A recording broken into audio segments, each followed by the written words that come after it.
going on, everybody? We are here today with Future Twist. Future What up? Twist. How are you doing today? I'm chilling. It's Chilling. early, but it's good. Definitely early. Last night we did the podcast for Daydreamers Club with David Vance. So fun. And today we're doing the interview with him. So let's get into it a little bit. Let's talk about what type of music you make. Yeah, so I make melodic stuff. I stay away from dubstep as much as I can. I'm kind of a dubstep hater. Sometimes it's my only personality trait. I kind of never make like the 150 dubstep stuff. I really like drum and bass and like all the color-based stuff. Pixel Terror, Skybreak, guys like that. And as much as I say I'm a dubstep hater, Virtual Riot I think is like the best of all time. So I try and sound like him sometimes. Yeah, that is, dude. Virtual Riot is literally the best. I don't go to raves like in the crowd really anymore. I'm like a balcony kind of person, but anytime Virtual Riot, I'm as close to the fucking rail as I can get. I love his stuff so much. Right. So let's see, what else? What current projects are you working on? And I know that you also just came back from Germany. So how was that trip? True. Germany was really eye-opening. I mean, as much as you would imagine, like moving to another country for 6 months would be like life-changing. It was really interesting to be in a place where like I didn't understand anything, I couldn't really read anything, and have to survive there. I think this is gonna get really real really quickly, but like one of the things that I think was really healthy for my perspective was that like I had a depressive period in Germany and like some really bad burnout. And I think before going to Germany, I had this idea that like, oh, all of my problems are here in the US, and it's like because I can't afford things, or I don't like the way that I live, or I don't like the city. When I go to Europe, it'll all be better and picturesque and castles and a different way of life. And it was really cool to meet people of these other cultures. It was all the great things. And then there were still days that like it sucked, and there were still days that sucked waking up. And so it was kind of nice. It was eye-opening to be there for and be like, okay, like leaving the country doesn't really solve all my problems. Mm-hmm. And if anything, it helped to like really internalize that and be like, okay, what other things do I need to put in place? What other spots of my life am I missing that I need to figure out to like live a healthier, happier life? Yeah. And so there were a lot of like perspective epiphanies that happened living in Germany that I want to go back so bad. I'm like ready to go back like immediately today. Yeah, it's really hard. You can't run from things. You kind of just gotta face things head on. Do you want to talk a little bit about your music journey and stuff like that? Yeah, so I started as a duo with one of my best friends from high school. Awesome. And we were like there always. And if anything, like I was really good at school, and he was like not really at all. I feel and that. So not to say he was stupid. He was not a stupid person whatsoever. Like one of my favorite stories is like I was like a speaker at my graduation, Mm-hmm. and we had a plan because we were trying to finish a track that he would ask to go to the bathroom during our math final, and then just go grab his laptop and sit in the cafeteria and make music. He didn't care. He had the credits that he needed to graduate already. Right. So that was really our kind of dynamic, is like I kind of took care of what needed to be done, and he just like stayed creative as much as he could.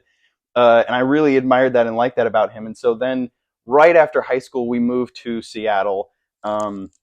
Lived in Seattle up until the pandemic, and then during the pandemic moved back home to Idaho, where we're from, and just like grinded, just like made so much music. We got in touch with like Pixel Terror, who was like mentoring us for a little bit, got a manager, got a bunch of label releases. Like I felt like we were really on fire. We were getting shows. We played direct support for Pixel Terror. We played direct support for a handful of other artists.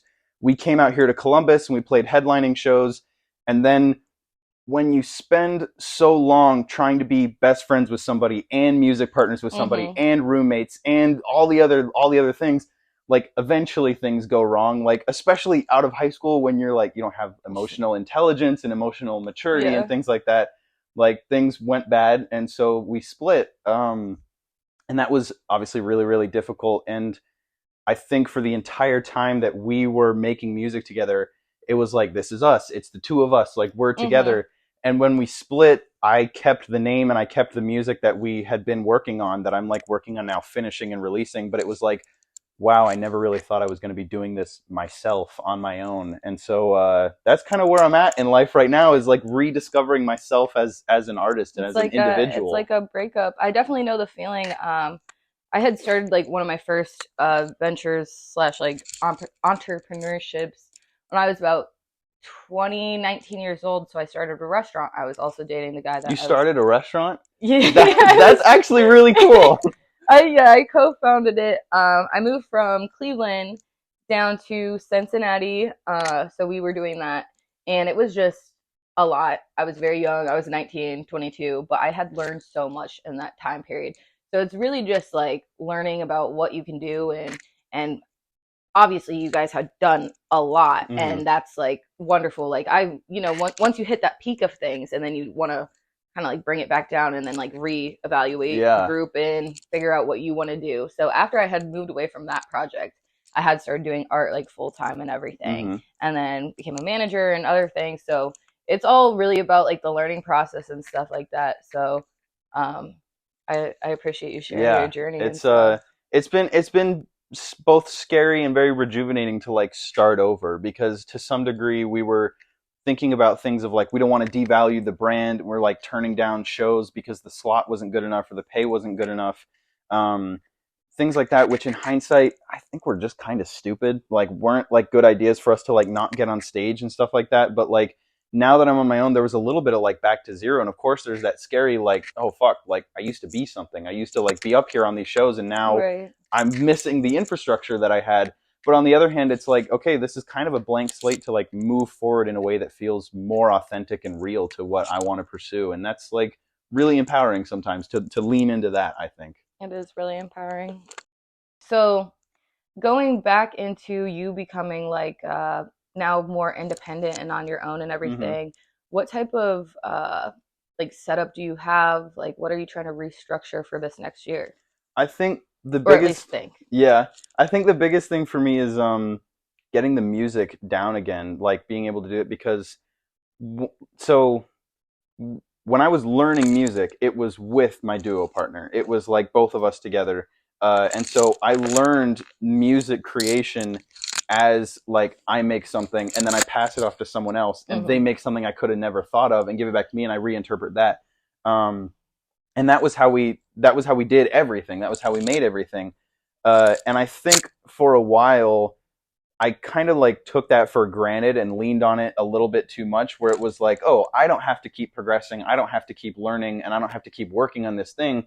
I can sleep or play video games or whatever the hell I want to do. Because you found something that works. Yeah, and there's someone else that's going to work on it. There's someone else that's going to give a fuck about it. And then when we split, I was then like, back in the studio doing things on my own, and it was like, man, I'm like not good at this. Like, it was like, dude, like I like, because I learned it as a solo thing, so it was like there was almost like a thing in the back of my head that was like, okay, I'm gonna put down my ideas and I'm gonna walk away, and when I come back, what do you mean it's still just my ideas? Yeah. Like, this isn't how this is supposed to work. And so that, I think, is the biggest piece that I'm looking to like get over this next year, because I still have everything that we wrote together, so I have like maybe 30 tracks that are like 80% of the way finished. Oh wow! And that extra just 20%, like 30, just like 30 tracks, just well, only 30. We just kept right, like my duo part like lived in our studio space, especially because we were like trying to save on rent. That's like really some artist shit. I love that shit. I love it.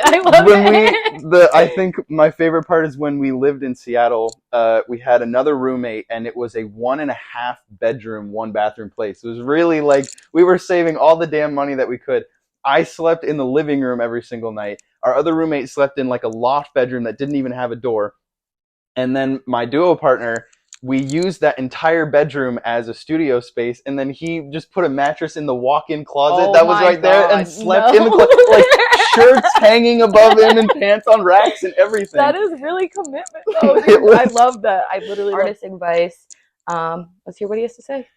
Okay, so I have pinned up in my room. I don't have a room right now, but every apartment that I've lived in, I have like handwritten down and pinned up this quote, which is the chief cause of failure and unhappiness is trading what you want most for what you want right now.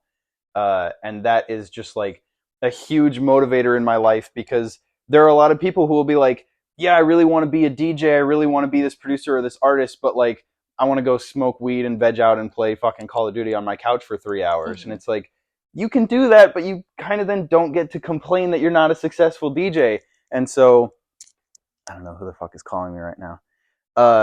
So there's definitely times that I've been like, man, I want to do fucking anything else. I want to go play fucking Cyberpunk. I want to hang out with my friends or go whatever. But if I finish this project now, I can start my next project again, and I can learn this and do this tutorial. And so that's like, just like always playing the long game and imagining like where you want to be in 5 years, and then making sure your short-term decisions match your long-term goals.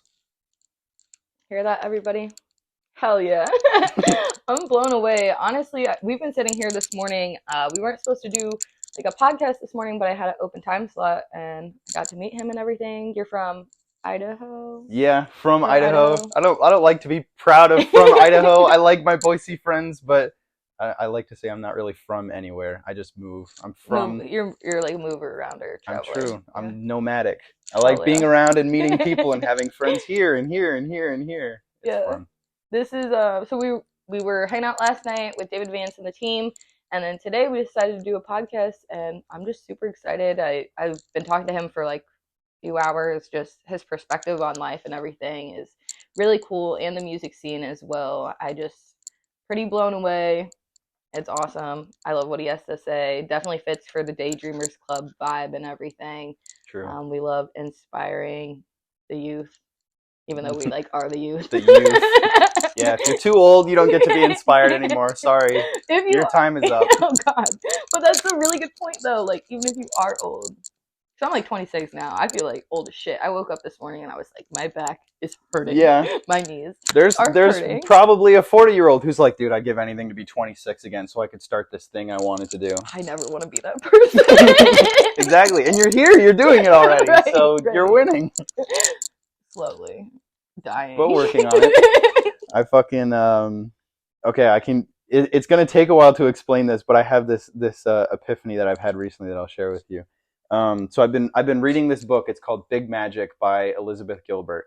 It was given to me by Lily, Gabe's girlfriend, who she just like gives me books. Sometimes they're good, sometimes they're bad. And it started to read as this like self-empowerment book, and I was like, okay, whatever, this is kind of lame. But it genuinely changed my entire perspective on art. So the idea is she starts a book and she says, think of ideas and inspiration like magic, and not in this like metaphorical sense, like literally like Hogwarts wizards and wands fucking magic. Inspiration and ideas are these living things that like surround us, that are always around us, and what they do is they are looking for human hosts to bring them into the material world. And so what they do is when you get this idea, the idea has basically visited you and is asking for an agreement that you will bring it to life. If you live your life ignoring your inspiration and ignoring your ideas, they stop visiting you because you've built up this reputation that you are not someone that can help them. So as you go through life, having those ideas and creating on your ideas and making your inspirations come to life, like you get then better ideas and more ideas. So when we treat ideas like they're this thing that's external from ourselves, what we're doing when we're making art and when we're creating things, it's not that we are coming up with ideas and making things. We are communicating with inspiration that lives outside of us. So even when we're not inspired and not having ideas, like great ideas that we want to make, when we're practicing and giving a fuck about our art and learning the new skills and doing whatever else we need to be better at our craft, what it's like we're doing is learning a new language. We're learning how to communicate with these things. So like when I moved to Germany, this made a whole lot of sense because I just got back from Germany and I know a little bit of German. The sentences that I'm speaking in German are like basic, and like I couldn't read you German poetry and explain to you German poetry or give a speech in German, but I'm practicing German so that eventually if somebody says something like super inspiring to me in German, I can do something about that. So we can treat like making art and ideas in that really similar way, where these are beings outside of ourselves, and the better we are at communicating with them and building a reputation of making things with them and bringing them into the world, the better art that we're going to make and the better ideas we're going to have. And that like changed my perspective a lot. The two things that does that I think really help is for the ego. It protects the ego both from corruption and self-hate, because when you treat ideas and inspiration as something outside of yourself, like the woman Lee Harper, or Harper Lee, the author of To Kill a Mockingbird, she wrote To Kill a Mockingbird, and then everyone was like, "When's your next book? When's the next thing you're gonna make?" But to her, she's like on top of the hill. She's like, I just made my best idea. And when you're at the top of the hill, there's only one way you can go. You can only go down from there. So she never wrote or published anything else. Even if she had written like anything, it'd probably be pretty fucking good. But like, she just sat there, so she was too afraid. So God, when you treat ideas as something outside of yourself, like, it's not you coming up with the ideas. You are visited by this grand idea, and you can keep communicating with other ideas if you want. The other thing, so that's like where it protects from self-hate. The other thing, it protects from ego corruption, which is where you make something and you love it, and you're like, I'm a genius. I'm the fucking king. I'm the best. You'll see that a lot. Right? You do. Artists are inherently egotistical. To make something yourself and put it out to the world and say this is worth all of your attention is inherently egotistical. But what's really interesting is if you think back, in ancient Greek and Roman history, they had this idea, what was called like a house elf, which was like this thing that like lives in your house. Is like this mythical creature. So as you like did what you needed to do, chores or writing or whatever you needed to do, what we now call flow state, they called the house elf visiting you. In their language, they also didn't say. And what was that? What culture? Ancient Roman and Greek. Okay. So today we call that like flow state. Additionally, in their language, they don't say you are a genius. They say you have a genius. So it's this thing outside of yourself. When philosophy came in and became more like human and personal focused, that was when we started saying you are a genius and you have these things. But for me, that like changed my entire perspective, because it was like, oh, I'm not bad at making things. I'm not bad at making art. I just need to keep practicing this language so I can communicate with these ideas and inspiration that visit me, build up that reputation a little bit better.